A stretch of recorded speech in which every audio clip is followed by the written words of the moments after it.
ओ चंदनपुर वालों, जागते रहो और खाते रहो। आ गई भाई, आ गई। रबड़ी मलाई वाली कड़क कुल्फी आ गई। जो खाए वो भी पछताए, जो ना खाए वो रात भर गर्मी में छटपटाए। अरे कालू के बच्चे, गला फाड़ना बंद कर।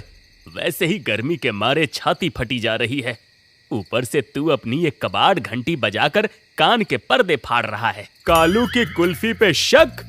अपनी जीभ पे मलाई का स्वाद ना आ जाए तो पैसे मत देना। अरे रुको रुको कालू भाई, मुझे सबसे मोटी वाली देना। इस गर्मी में पेट की आग बुझाने का यही एक जरिया बचा है। कालू भैया, एक कुल्फी देना, पर पैसे कल सुबह पापा से ले लेना। अभी वो सो रहे हैं, जगाया तो कुल्फी की जगह लात मिलेगी, लात। अरे सुखिया, तेरी ये कल सुबह कभी नहीं आती।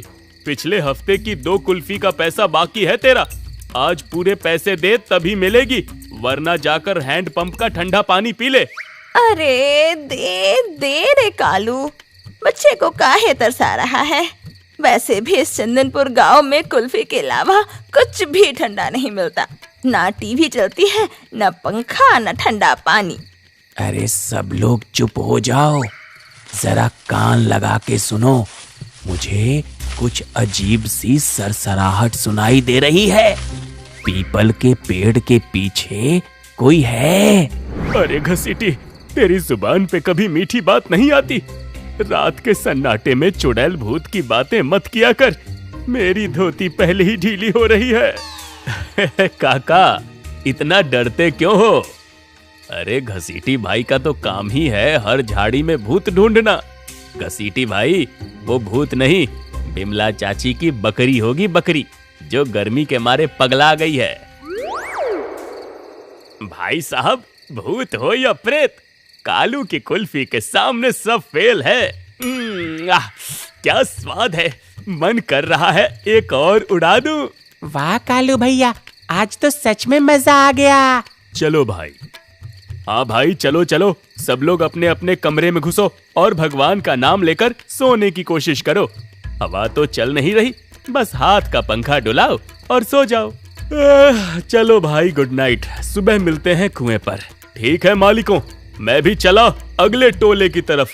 सब लोग हंसते मजाक करते हुए अपनी कुल्फी खत्म करते हैं और धीरे धीरे अपने अपने कमरों में सोने चले जाते हैं। कालू कुल्फी वाला भी अपनी घंटी बजाता हुआ दूर निकल जाता है। सुबह से चंदनपुर गांव की बिजली गुल है। सब इसी आस पे लेटे थे कि शायद आधी रात को ठंडी हवा के साथ लाइट आ जाए और चैन की नींद नसीब हो। पूरा गांव सन्नाटे की चादर ओढ़े सोया था कि तभी अचानक धमाके की आवाज सुनते ही गांव के घरों से चीख पुकार मचती है। लोग हड़बड़ाकर गिरते पड़ते टॉर्च और लाठियां लेकर बाहर चौक की तरफ भागते हैं।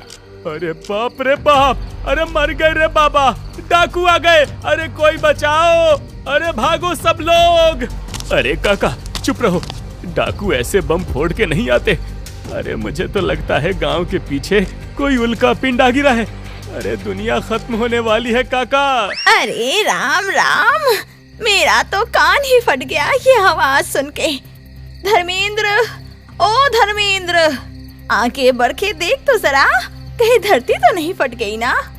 अरे भाई साहब, मैं तो अभी अभी सोने ही गया था, लगा कि बिस्तर के नीचे ही किसी ने बम फोड़ दिया। अरे मेरी तो भूख प्यास सब गायब हो गई। शांत हो जाओ सब लोग, घबराओ मत। ये ध्वनि तरंगे किसी आकाशीय पिंड की नहीं लगती, ये कुछ और ही भयंकर अनुभूति हुई है। अरे मेरी मैया, डर के मारे तो मेरा दिल धक धक करवा। मास्टर जी, मुझे बहुत डर लग रहा है। मेरी कुल्फी भी पेट में जम गई है। कहीं भूत प्रेत का साया तो नहीं आ गया गांव पे? मैंने पहले ही कहा था, कोई था उस झाड़ी में। किसी ने मेरी बात नहीं मानी। देख लो, अब भुगतो। अरे घसीटी, तू अपनी ये मनहूस खोपड़ी बंद रखेगा? पहले ही मेरी धोती गीली हो रही है, ऊपर से तू अपनी भविष्यवाणी शुरू कर देता है। अरे ओ सब लोग, जरा शांत हो जाओ। डाकू भूत कुछ नहीं है।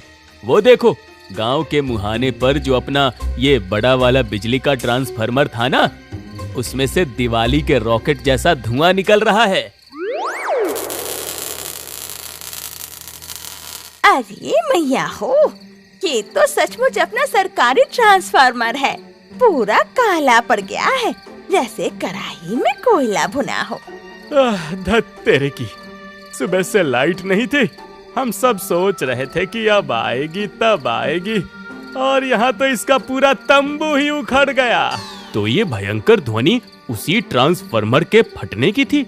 अत्यधिक वोल्टेज और भीषण गर्मी के कारण ऑयल का प्रेशर बढ़ा और वो संकुचित होकर ब्लास्ट हो गया। अरे मास्टर जी, अब इस गर्मी में अपनी हिंदी डिक्शनरी मत झाड़ो, सीधे सीधे बोलो कि अब हमारा क्या होगा। अरे मच्छर तो अब हमें जिंदा चबा जाएंगे। अब क्या होगा? अरे अब तो वही होगा जो चंदनपुर के इतिहास में हमेशा से होता आया है। क्या होता आया है काका? अरे सुखिया, तू अभी बच्चा है। हमारे गांव का रिकॉर्ड है, जब भी ये बिजली का डब्बा फूंकता है ना, तो नया डब्बा सरकारी दफ्तर से आते आते कम से कम 1 महीना लगता है। क्या 1 महीना? अरे दया रे दया, इस उमस में 1 महीना, वो भी बिना लाइट के। हम तो बिना पानी और बिना हवा के तरफ के मर जाएंगे। पर सब कुछ तो ठीक रही, अचानक कैसे हुई गवाह? अभी तो बिजली विभाग वाले कुछ हफ्ता पहले आकर तार गार देख कर कह गए कि सब कुछ ठीक रही। बात तो सही कह रही हो काकी, और तो और ऊपर से कालू कुल्फी वाला भी कल से नहीं आएगा। जब लाइट ही नहीं रहेगी तो उसकी कुल्फी जमेगी कैसे? अब तो रात का एक ही सहारा था, वो भी गया। 1 महीना? मुझे तो लगता है इस बार 2 महीने लगेंगे, क्योंकि पूरा का पूरा ट्रांसफार्मर उड़ गया है। पर मुझे कहीं ना कहीं शक है कि ट्रांसफार्मर ऐसे कैसे जल सकता है। खैर, अब यहाँ रात के 11 बजे मातम मनाने से ट्रांसफार्मर ठीक होने वाला नहीं है। तुलसीदास जी कह गए हैं, धीरज धर्म मित्र अरुनारी, आपद काल परखिए चारी। अब धीरज रखो। हाँ भाई, मास्टर जी ठीक कह रहे हैं। अरे अब अंधेरे में खड़े खड़े यहाँ कीड़े मकोड़े कटवाने से कोई फायदा नहीं। चलो अपने अपने कमरों में चलो। जो भी आफत आई है, अब सुबह उठकर ही उसका हल सोचेंगे। चलो भाई लोग, सब लोग अपनी अपनी जापानी पंखी ढूंढो और बदन रगड़ के सो जाओ। 1 महीने की तपस्या आज से चालू। अगर लाइट नहीं आई तो पानी भी नहीं चालू होगा, और इससे इस बार फसल बिना पानी के सूख जाएगा। हरी सब्जियां भी। हमें कुछ ना कुछ तो करना होगा। बोल तो तुम सच रही हो, लेकिन हम क्या कर सकते हैं? अरे जो किस्मत में है वो होकर ही रहेगा। सब लोग भारी मन और बुझे हुए चेहरों के साथ गर्मी से बेहाल होते हुए अपने अपने कमरों की तरफ लौट जाते हैं। ट्रांसफार्मर से निकलता हुआ हल्का धुआं और झिंगुरों की चीख पुकार चंदनपुर गांव के अगले 1 महीने के अंधेरे की गवाही दे रही थी। धमाके को बीते 4 दिन हो चुके थे। चंदनपुर गांव में हाहाकार मचा हुआ था। बिजली ना होने की वजह से ट्यूबवेल भी ठप हो चुकी है, जिससे खेत सूख रहे हैं। पानी की एक एक बूंद के लिए कुएं पर मारा मारी मची है। अरे भाई साहब, इस गांव में रहना नरक हो गया है। प्यास के मारे कंठ सूखा जा रहा है। नहाने की तो बात ही छोड़ दो। अरे बदन से ऐसी महक आ रही है कि मक्खियां भी रास्ता बदल लेती हैं। अरे कलुआ भाई, अपनी महक छोड़ो। यहाँ धान की फसल देखो, पानी बिना पूरी फसल पापड़ बन गई है, पापड़। अगर 2 दिन और पानी नहीं चढ़ा तो इस साल खाने के लाले पड़ जाएंगे। और ऊपर से घर में कोई काम ही नहीं है। टीवी बंद पड़ा है। शक्तिमान देखे बिना मेरा दिन ही नहीं कटता। पूरा दिन बस बैठे बैठे मक्खियाँ मारो। अरे सुखिया, तो टीवी के लिए रो रहा है? यहाँ तो मेरा फोन स्विच ऑफ हो गया है। पड़ोस वाले गांव की कोई खबर ही नहीं मिल रही है। पूरा चंदनपुर आधी मानव बन गया है। शाम के वक्त गांव के चौक पर धूल उड़ रही है। तभी शहर से एक बड़ी टैक्सी आकर वहाँ रुकती है। उसमें से रामू काका का बेटा सतीश और बेटी पिंकी उतरते हैं। दोनों शहर की हवा खाकर पूरी तरह मॉडर्न हो चुके थे। ओह माय गॉड डैडी, ये कैसा नरक बना रखा है आप लोगों ने गांव को। पूरे रास्ते इतनी धूल थी और यहाँ आते ही इतनी सफोकेशन। पंखा कहाँ है आपका? ओह, मुझे तो भयंकर पसीना आ रहा है। अरे पिंकी बेटा, सतीश, अरे तुम लोग अचानक। अरे गांव में तो 4 दिन से लाइट ही नहीं है, ट्रांसफार्मर फूक गया है। ओह शिट, लाइट नहीं है? डैडी आप मजाक कर रहे हो क्या? अरे मेरे फोन की बैटरी सिर्फ 5% बची है और मुझे ऑफिस का बहुत इंपॉर्टेंट मेल चेक करना है। यहाँ चार्जर कहाँ लगाऊं? भैंस की पूंछ में? अरे सतीश भाई, भैंस की पूंछ से तो सिर्फ मक्खियां उड़ेंगी, करंट नहीं निकलेगा। यहाँ पूरे चंदनपुर के फोन आईसीयू में भर्ती हैं। चार्जर को तो भूल ही जाओ। शट अप, मुझे रील्स देखनी है, मेरा इंस्टाग्राम पर वीडियो डालनी है। डैडी, मुझे इस बदबूदार और गर्म गांव में एक सेकंड भी नहीं रहना है। यहाँ तो पानी तक ठंडा नहीं है और फ्रिज क्यों नहीं है? अरे पिंकी बिटिया, शहर क्या चली गई, अपनी मिट्टी के महक को बदबू कहने लगी। यहाँ फ्रिज का ठंडा पानी नहीं, हैंडपंप का खौलता हुआ पानी मिलेगा। अब पीना हो तो पियो, वरना प्यासी रहो। डैडी, ये सब आपकी रूढ़िवादी सोच का नतीजा है। अरे मैंने आपसे पिछले साल ही कहा था कि इस पिछड़े गांव को छोड़कर शहर शिफ्ट हो जाओ, पर आपको तो इसी धूल मिट्टी से प्यार है। अब भुगतो 1 महीना बिना लाइट और पानी के। रात हो चुकी थी, उमस और अंधेरा वैसा ही है। रामू काका के बच्चे गुस्से में हाथ पंखा झेल रहे हैं। सतीश बाबू, गुस्सा करने से समस्या का समाधान नहीं होता, पर अब जब तक सरकारी दफ्तर से नया ट्रांसफार्मर नहीं आता, हम बेबस हैं। बेबस? मास्टर जी, आप लोग बेबस नहीं, अपडेटेड नहीं हो।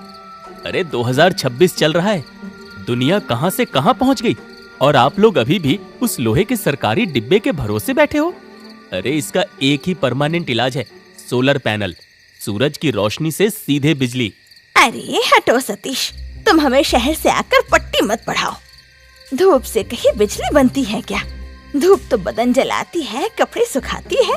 अब धूप से पंखा भी चलेगा? अब ये भी सुनना पड़ेगा।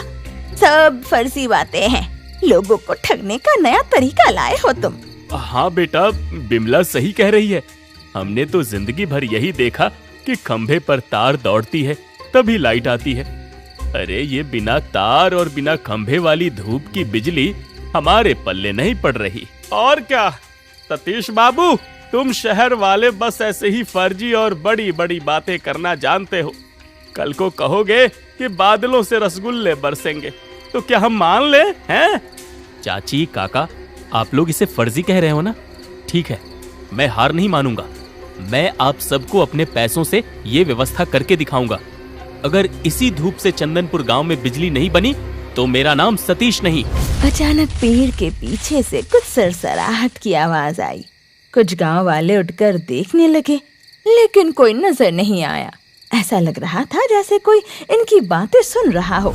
सतीश सुबह ही शहर गया और दोपहर तक एक बड़ी गाड़ी में सोलर प्लेट्स, बैटरी और इन्वर्टर लेकर गांव वापस आया। धर्मेंद्र और सुखिया की मदद से वो रामू काका की छत पर प्लेट्स फिट करने लगा और गांव के लोग नीचे खड़े होकर तमाशा देख रहे थे। लो देख लो, सतीश तो सच में शहर से नीला शीशा उठाकर लाया है। रामू भाई, आपका लड़का धूप में पागल हो गया है, छत पर शीशा बिछा रहा है। अरे चाची, शीशा नहीं, वो सतीश बाबू का कोई नया खिलौना है। देखने दो, शाम को जब हवा नहीं चलेगी और उमस बढ़ेगी तो खुद ही समझ आ जाएगा कि कितना फर्जी है। भैया जल्दी करो ना, इन लोगों को बकबक करने दो। जब लाइट आएगी ना, तब देखना इनके सबके चेहरे कैसे बनते हैं। धर्मेंद्र भाई, जरा वो लाल वाला तार नीचे बैटरी में जोड़ना। सुखिया, तुम इन्वर्टर का स्विच ऑन करो। लो सतीश भाई, तार जुड़ गया। सुखिया, दबा बटन। तभी इन्वर्टर से टिप की आवाज आती है और हरी लाइट जल जाती है।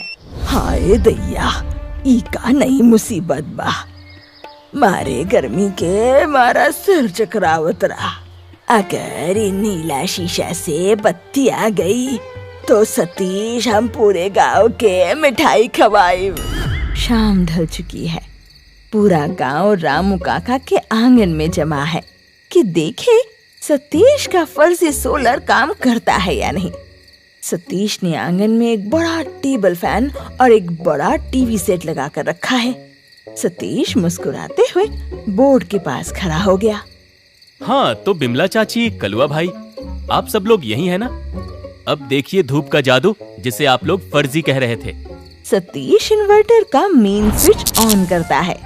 अचानक टेबल फैन सरसर करके तेज हवा देने लगती है।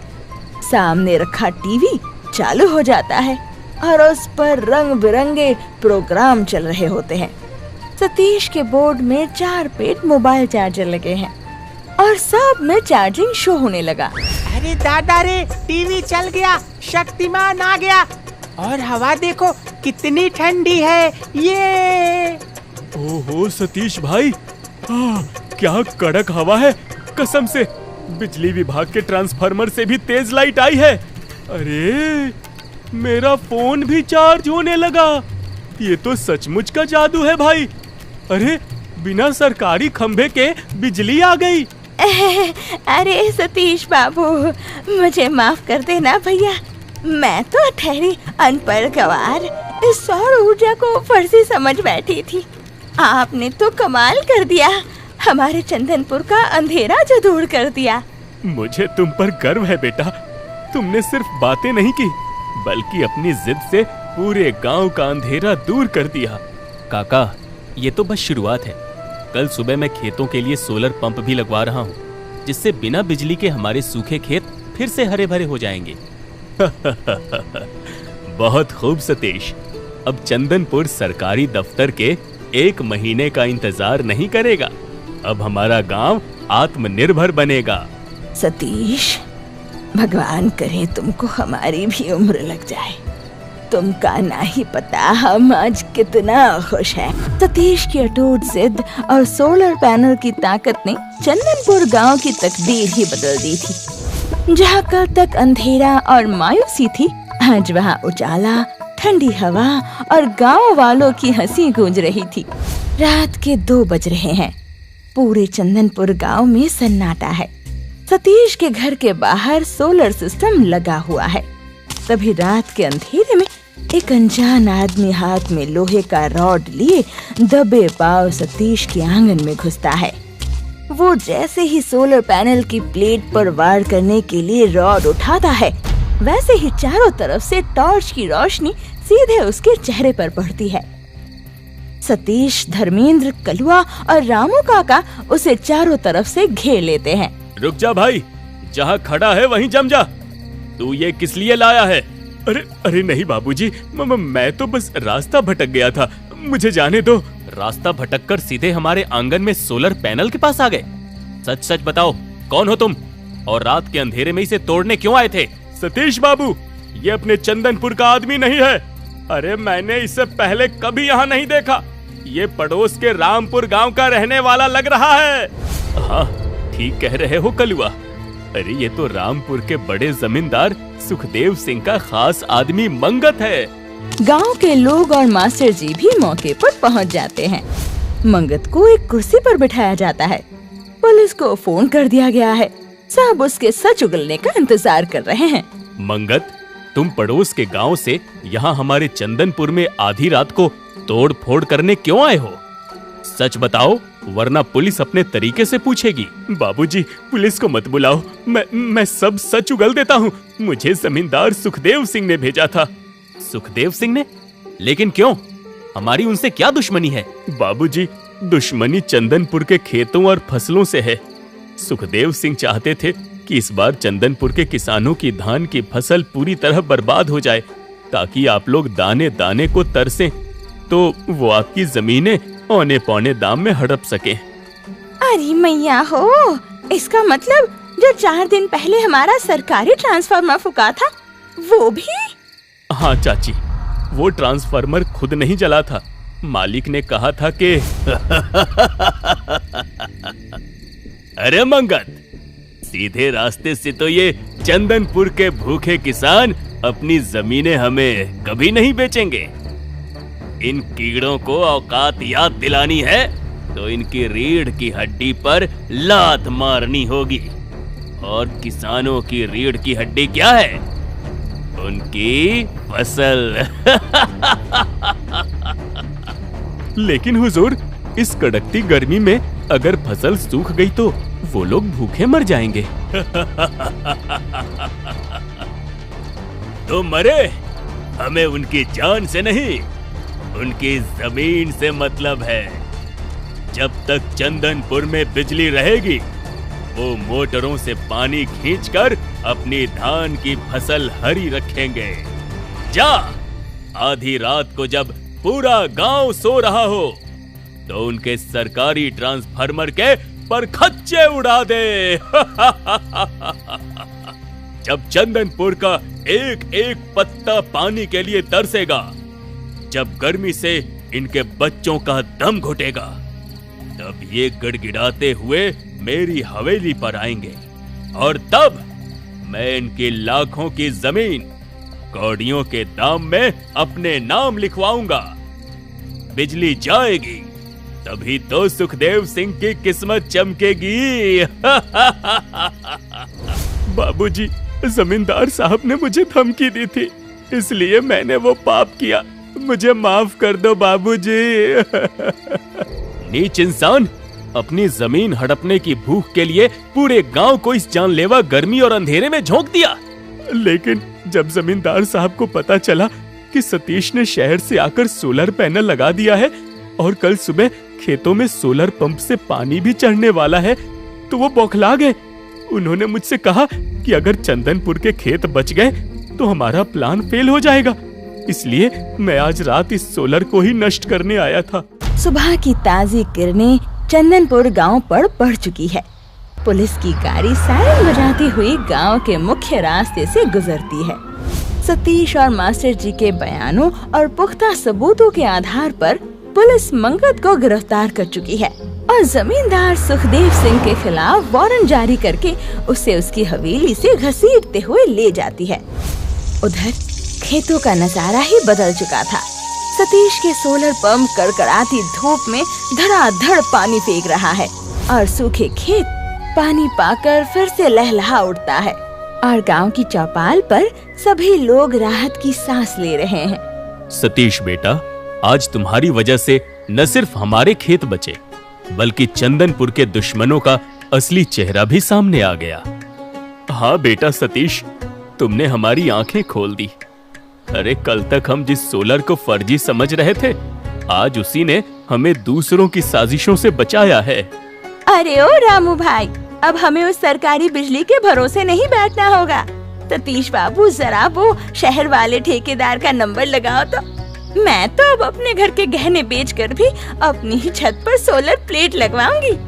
हाँ सतीश भाई, मैं भी अपने हिस्से की बची हुई फसल का एडवांस लेकर अपनी छत पर सोलर लगवाऊंगा। कम से कम 24 घंटे पंखा तो चलेगा और फोन भी चार्ज रहेगा। अरे वाह वाह, अब तो पूरे चंदनपुर की छतों पर नीले शीशे चमकेंगे।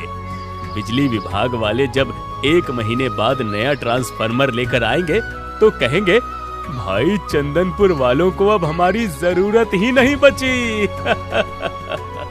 धूप कड़क चंदनपुर के किसानों का पसीना बहाकर उनकी फसलें सुखा रही थी। आज उसी धूप ने आत्मनिर्भरता और एक नई कहानी लिख दी थी। अब चंदनपुर को रोशन होने के लिए किसी सरकारी तार की जरूरत नहीं थी, क्योंकि उनके पास था खुद का सूरज।